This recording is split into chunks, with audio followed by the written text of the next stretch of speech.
It is almost the weekend and we're not at Shard 10, it's Happy Valley Sunday. Welcome to Racing to Win. On a pretty news-focused show this week, we've had the international entries for HKIR and also the announcement of two new jockeys, James McDonald and Alexis Pouchin from France, joining us on temporary licences. And our special guest on the show today is Katherine from Equidia. And Katherine will join us shortly to talk about Alexis coming to Hong Kong, the second of the Alexis, and also the French runners that we hope to see here in December. The boys are always here. We've got Paul Lally and Nick Child. And Nick, what can we look forward to at the Valley, which is behind you? Yeah, indeed. Look, it's always nice to go to Happy Valley, especially on a Sunday afternoon, isn't it? Something away from the norm. But it's good competitive racing. The latter part of the card, very strong. I thought race 10, certainly a race worth focusing on come Sunday afternoon. The soccer's on behind you, Paul. It won't be on at the Valley on Sunday, but what can we look forward to for those that are on the other side of the fence watching the horses? They're good jackpots. 8 million going into the triple trio, so that should get over the 13 million mark, and 700,000 also going into the first double trio. Got a jackpot there. We had a couple of rough results last weekend.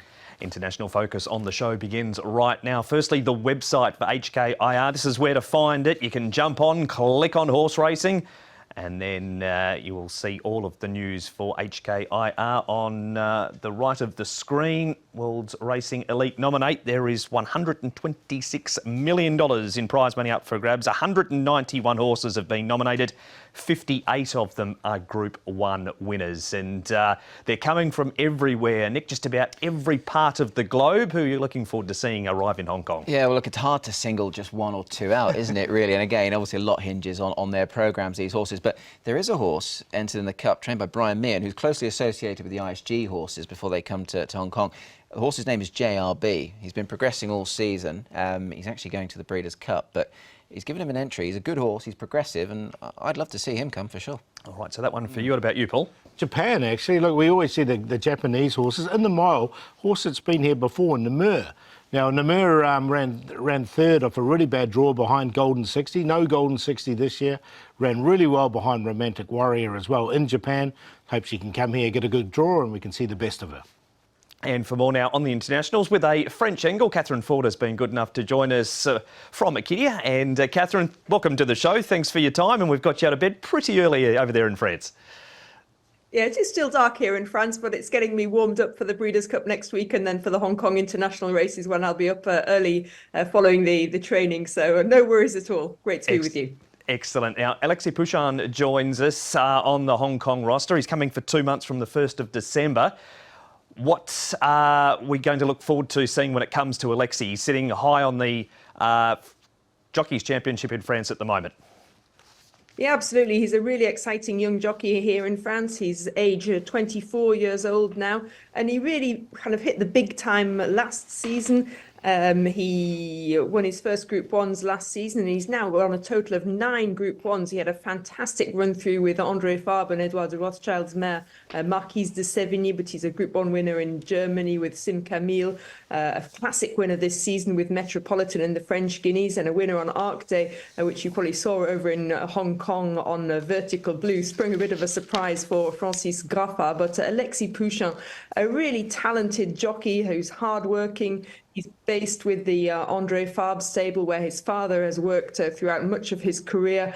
And he's a really nice young lad, really hardworking, very, very good jockey, rides very patiently kind of during a race, and just has become very, very efficient, as you saw with the stats there. He's currently 3rd in the standings this year. He's on about 428 wins, I think, total in France, add a few over notably in Germany. And he's just risen through the ranks really well. And as I say, hit the big time this season. I think that coming to Hong Kong will really give him a new dimension to his riding, and hopefully be able to pick up a bit of English as well. We've got a couple of Frenchmen in Hong Kong at the moment, Katherine and Antoine Hamlin and Alexis Badel. What's the other Alexis' riding style like compared to Antoine and Alexis Badel? Well, Alexis, I think he's quite a patient rider. He's very able to adapt to circumstances, and as I say, he can be also quite strong at the finish. You know, he's really building in confidence and really enjoying riding, and as I say, just building in his self-confidence at the moment. But he's not a flashy rider, but he's very, very efficient. Absolutely, with those stats you produced. Now we're going to get on to the entries for HKIR from France. They look very strong on paper. Is that courtesy somewhat of the win by Junko last year in the Vase?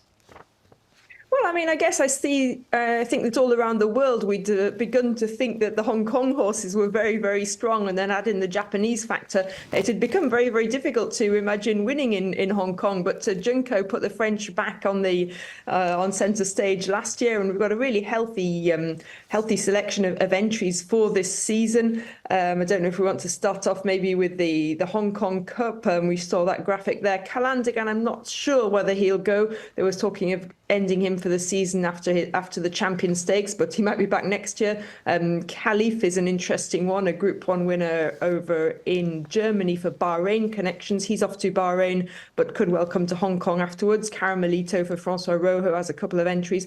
Facteur Cheval, a very good horse. He was a winner in Dubai. Jérôme Régnier told me on Saturday at Ascot that defending his Dubai title will be his priority, but if he feels he's well after Ascot, he could well go to Hong Kong.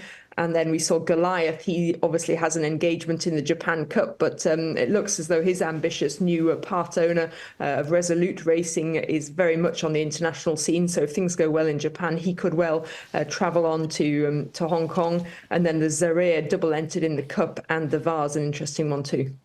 Yeah, Katherine, hi, Nick here. I mean, given that there are a couple of crossovers in both the Cup and the Vase, it would seem as if the French are giving themselves options this year as to which race they might come and target as well. Yeah, absolutely. I mean, these horses, such as Zaire, is competitive over both distances. Historically, we've seen that the Vase is often a more winnable race than the Cup. You have less specialists over that distance over in Hong Kong. So that may be a more winnable race, and a horse like Zaire that we've seen just there on the Vase entry he'd be more in with a chance, I would think, over a mile and a half. He was bought by Australian connections at the Arcana sale recently, but he's still declared in training with Francis Graffard, so it would seem to be a logical stop off in Hong Kong on his way to his new pastures in Australia. Of the names you've just mentioned, Katherine, in the Cup and the Vase, who are the biggest names amongst them? Hopefully Calandigan does come and they have a change of heart. Yeah, it would be great if Calandigan does come. I do have my doubts. A Goliath, a really exciting horse. I mean, we saw him win the King George. He's one of the best horses in the world. And, I would think that if things do go smoothly with him in Japan, then Hong Kong would be on his agenda and he would be suited, I would think, by the challenges of Hong Kong. So it would be great to see him there. One I didn't mention is Iresine, who's also been such a great servant, a real rags to riches story for that one, a 15 times winner. He went to Japan last year. He prefers soft ground, but his connections love an international adventure, and he could well be there. And then André Fabre, of course, double entered in the Vase with Maniatic and Marquisat. Two of them both kind of flying under the radar at the moment. They're both group placed, yet to win a group race, but they both look as though they would be capable of doing so in time. So, if they get invited, they would be in with a chance, certainly. OK, Katherine, Paul here. With the mile, we've got three French entries there. Who's the best of the three, you think? Well, undoubtedly, Lazat in there. He's unbeaten so far. He's a 3-year-old trained by up-and-coming Jérôme Régnier. He's currently either heading or already in Australia. He's got an ambitious challenge in the Golden Eagle in early November, but I think that it's very much on the cards for him to come back to France via Hong Kong, and he really is a talented horse. He's a winner of the Jebel, a winner of the Maurice de Geest, and really talented over distances from the kind of the 6.5 furlongs up to a mile, and definitely the one for me, and looks to be an intended runner as well. Caramelito is entered, Katherine, for both the mile and the Cup. Is he better over the mile or the mile and a quarter? For me, he's better over a mile. But we know how strong the mile division is in Hong Kong. He is a Group 3 winner in France, just kind of verging below the top level here. So we'll see whether or not he gets an invite or not. But François Rojo, a talented trainer. He's trained classic winners in the past. And Caramelito, it really loves it round Longines. I would think he would have his place in either race, but I would prefer him in France in a race. I would prefer him over a mile into the 10 furlongs. Katherine, thanks for your time here on Racing to Win. You making the trip out in December?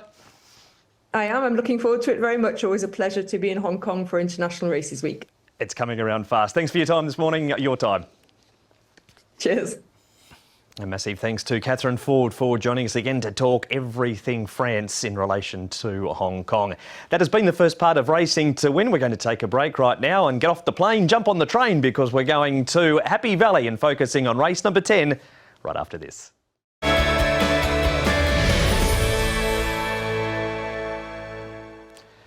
Welcome back to Racing to Win. Out of the break now, we always go into Paul's last run reminder. And which horse have you found for us on Sunday, Paul? Sky Prophet, actually. He ran home really well, this horse, and he's been drawing wide in most of his starts.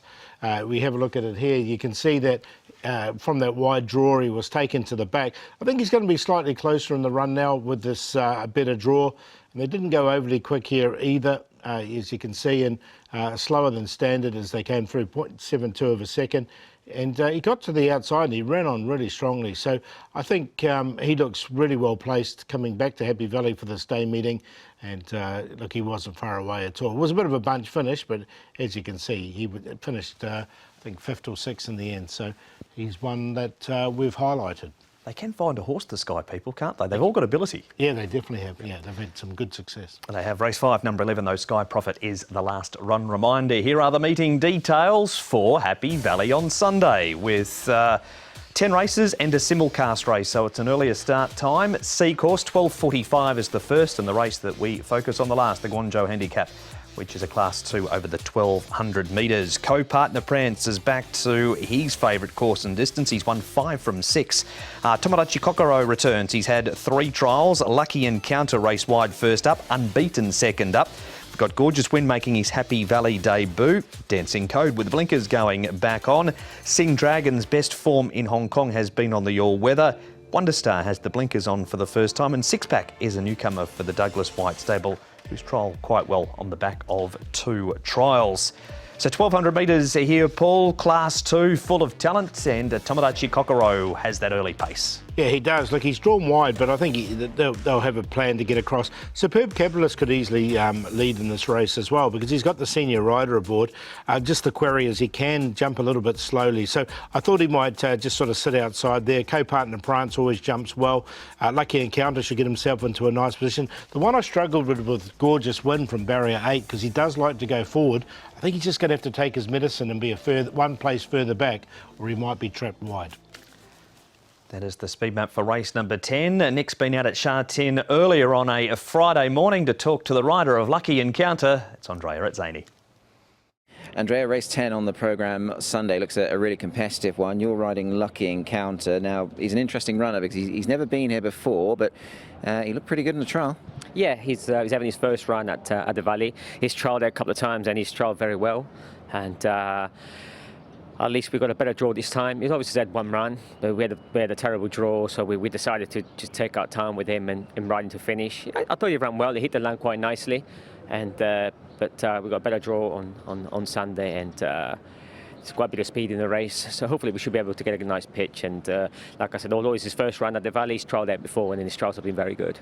I'm not sure if this was always the plan, obviously, from David Hayes, but how instrumental were you perhaps in suggesting maybe coming to Happy Valley, or was this always David's plan, do you know?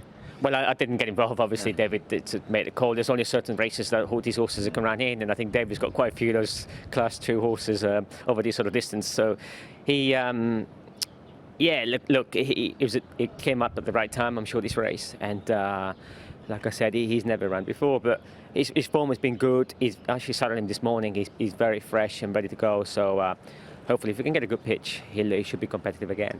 He's got a really good second up record as well, so I'm guessing that's probably brought him on that first run, given that it was very respectable. So he's probably where he needs to be now, isn't he? He is, yeah. He came out of the race really well, actually. He's fresh, and he would have definitely come on for it. And no, he seems ready to go. Like you said, it's a very competitive race, so we'll see. But listen, the stable is in great form, so we should be thereabout. Got gate 5 as well. Just an assessment on where he's drawn. Yeah, no, it's a good draw. Obviously, there's pace on the outside. As you know, obviously, HKIR is a very fast horse. He's drawn wide. There's a good chance he will go. And there's a couple of other horses in there. I think Tony Cruz is drawn 3. If he jumps, he's a bit of speed. And Francis horse 2, he can be up there. So hopefully from that drawn gate 5, he's got quite good gate speed too. So hopefully we should be able to get a nice pitch wherever he's comfortable. Like he won't make it and run in, which wasn't really the plan. But I'd be very surprised if we're in front early on in the race on Sunday. Yeah, so, and just on Sunday's meeting, obviously a little bit different. Obviously Happy Valley on a Sunday afternoon. It's a bit of a rare one on the calendar. But overall, your book of rides, I imagine you must be pleased with them, and they look some nice ones there. Yeah, no, look, I've got 6 rides, which is a nice number. A couple of my other rides, they went in reserve, so it was just one of those things when the entries came out. I could have had a couple of more, but anyway, no, it's a good to have a meeting there on the Sunday, and it was actually a lucky meeting for me last year. I had 2 winners, but I'm sure we had a wet track too, so hopefully it can be as luck this time. There is Andrea. Paul, you're a bit keen on his Ride Lucky Encounter too. Yeah, I do really like him. The trial was very good at Happy Valley, and he hasn't raced there before, but he's a class horse, and he drew wide last time. He had to go further back than he'd like, and I think he's a big chance. Yeah, he's got a better memory than me. I don't know who rode winners last week, let alone a year ago, but he's got a good chance here for sure. And it was raining a year ago, apparently, too. On to our first replay, Nick. Superb Capitalist running second. As Paul pointed out on the speed map, he does go up in weight with the senior rider on. Co-partner Prance, Sing Dragon and Beauty Charge all appear in this replay. They do, yeah. Look, plenty to sort of get stuck into here for sure. Look, Superb Capitalist, I think, is very interesting. From a good draw, Paul's made the point already that obviously Hugh Bowman is going on, and he does like to go forward. He loves this course and distance as well. So I'm expecting a bold sight from him. Forget that 13th finish last time out. I think he's better than that, Paul. Yeah, look, I agree. And the keys are the start for him. He just needs to jump. Co-partner Prance. Look, he won those 6 races last season, and he sort of it's cost him a little bit now. He's got to carry the top weight. But the fresh up run in particular was good, though, I thought. We've got a little spin-off with the first part of the show being all about HKIR. Of course, midweek during HKIR, Nick, is at IJC. That's what's happening. It's still a fair way before the cut-off, but we've got Zach and Vincent confirmed. Hugh's almost a lock. Matthew Pouchin's sitting pretty for a possible spot. Yeah, look, it's always fascinating, isn't it, which jockeys may well get an inclusion for IJC. So, look, a bit of water still to go under the bridge, but, I mean, it would be good, I'm sure, for the likes of Matthew Pouchin to get a slot there, Paul. Yeah, definitely. Yeah, it would be good to see him in there, wouldn't it? But yeah, as we say, a long way to go. It is indeed. So we'll get back to the last at Happy Valley on a Sunday. Paul, here is Dancing Code. He's only had 1 run back. He ran 4th. He's won first up in the past too. He's 2 from 2 over the course and distance as well. He's unbeaten. The draw is the problem. He's drawn wide. He's going to have to go back. He'll be running on strong. There should be a bit of pace in this race. He's a class horse when he's at his best. We know that, and he's got a really good turn of foot. So, look, I've included him on a minor line. Yeah, as you say, he's very interesting. Obviously trained by Casper Found, so you always give his horses a second look around the valley, and blinkers are going back on. He's operated with those, and yeah, look, he's a definite chance. And obviously the other horse in the race there, Co-partner Prance, he'll be better suited coming back here as well, I think. Absolutely. Won first up Dancing Code. More importantly, he's also won second up because he is second up in this race. Tomodachi Kokoro, Nick, he's been a story, this guy. He's into Class 2 now. He's actually nominated for the sprint during IR. Yeah, look, I mean, that's obviously a lofty target, isn't it, going forward? But, I mean, good luck to the Tax Sum Syndicate, because they've had so much fun with him. He's a 4-time winner, obviously. He's a Class 1 winner as well, let's not forget. So he's won at a decent level, and I thought the trial looked good. It was a really good trial. Like, he's drawn 12, so he's going to have to work to get across to get to the lead. That was the only thing I was worried about. And Superb Capitalist might make it a little bit hard for him.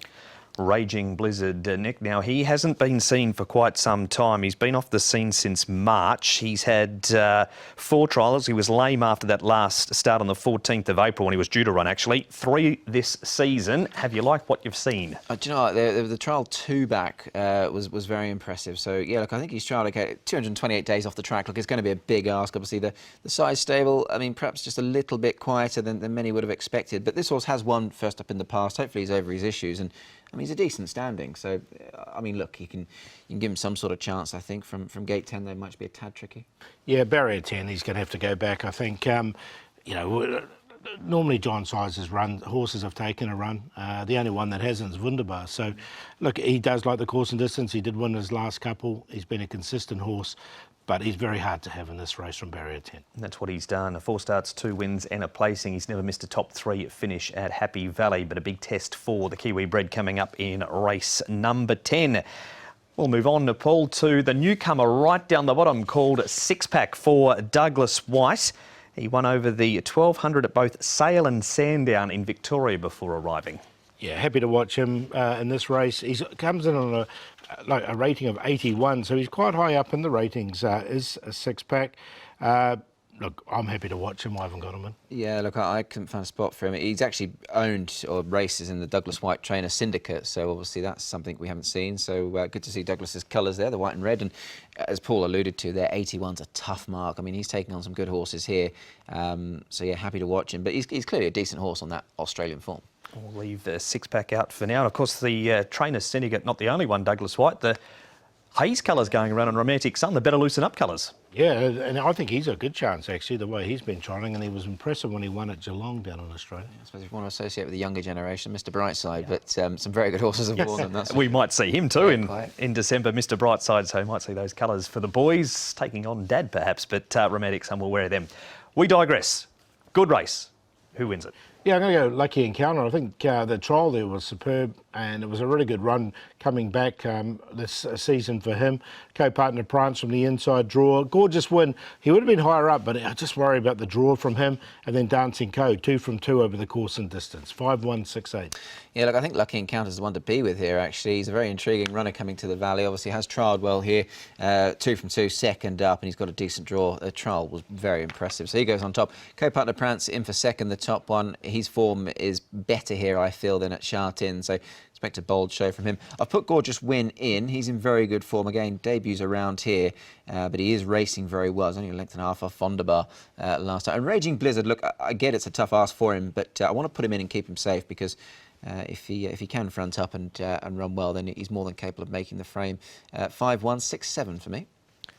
And that is the preview for race number 10. Just the one race on the show today, so you can jump on the website for race-by-race analysis. Go to hkjc.com, click on audio and video, and you'll find all the selections from Paul for the 10 races at the Valley on Sunday. But sneaky suspicion, your best has just been on the screen. Yeah, I do like Lucky Encounter coming into this race. He's a 5-time winner from his 13 starts. Coming to Happy Valley for the first time, but the trial was superb. Race 7, number 6, Bulb Emperor, we're going to make as the long shot play. That's him in the orange. He got really well back in this race. Now, there's a lot of pace coming in this race. The winner of this race, Victory 33, was 30-odd to 1. Now, he meets him £9 better off, and he just really caught the eye, finishing off strongly down the outside, just missing a placing. Pyong trains him, and I think he's ready to win. And we'll do the play in race number 6 with Volcanic Spark, Charity Gain, who went better at his last start, and Arthur's Kingdom, who's found a new lease of life, a QQP. Yeah, best bet for me comes up in race 7, number 2. This is Mark Comet. Now, he missed a run recently. He was lame on a right 4, but he hasn't won in Hong Kong yet, but he's run some very good races in defeat. An Intrepid Winner, I thought was a definite chance here in race number 6. Keegan DeMello, a winner recently. Michael Chang's got his horses going well. This is him highlighted. Now, he runs 6th on this occasion at Sha Tin. He's never actually won a race around there. His wins have been here. He's a course and distance winner, and he's running off a mark of 55. Now, this time last year, he was going close to winning prior to scoring off of marks in the 60s. So I think he's a bit of value for a bold run on Sunday afternoon. And the play, race 10, co-partner Prance, Lucky Encounter, Gorgeous Win, 156. I think the 3 to be around there. Already seen this horse as the last run reminder, but Sky Prophet, race 5, number 11, best draw he's ever had. He's had 9, 11, 12, 11 and 10. He draws barrier number 5 on Sunday.